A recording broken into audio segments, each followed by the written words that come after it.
characters as they navigate their way through sexual exploration and first love. I connect with things I had not contemplated for quite a long time. I connect, if you will, with parts of myself that I had temporarily forgotten. A few minutes into Mr. Pamuk's reading, Letty gives me a nudge. We look at the audience around us and marvel.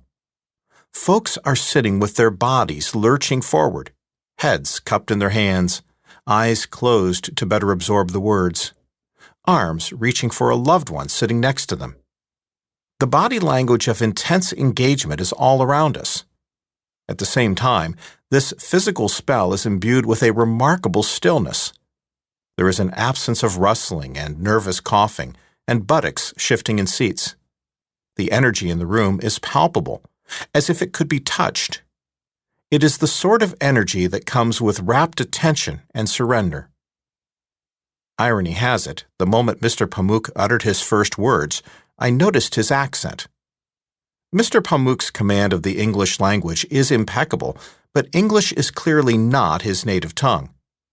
When he reads from his book, he reads the English words as translated by someone else, not the original Turkish words he wrote. And since we are in Miami, most members of the audience around us do not claim English as their first language either. It doesn't matter. Connection is a gift that happens in a realm other than words. The imagination of the author stirs our imagination well beyond the literal meaning of language. We connect at the level of all that is human, universal, timeless. We connect at the level of the cellular and the unspoken. The event with Orhan Pamuk lasts 90 minutes at best, but Letty and I leave feeling immensely satisfied, stirred, alive, and yes, dare I say it, strangely connected to all of the other book lovers around us. A reading is a formal event, of course. Roles are defined. The author shows up with the intent to communicate, and the audience comes with the intent to receive the communication.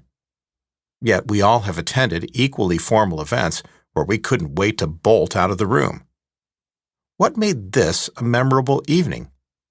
Was it the beauty of Mr. Pamuk's writing? The collective curiosity of the audience? Each of these elements no doubt contributed to the unfolding of this delicious event.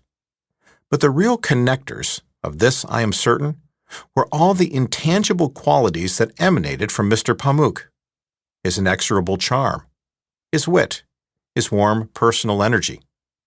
More so than the seductiveness of his writing, Mr. Pamuk himself was the conduit that created the possibility of connection.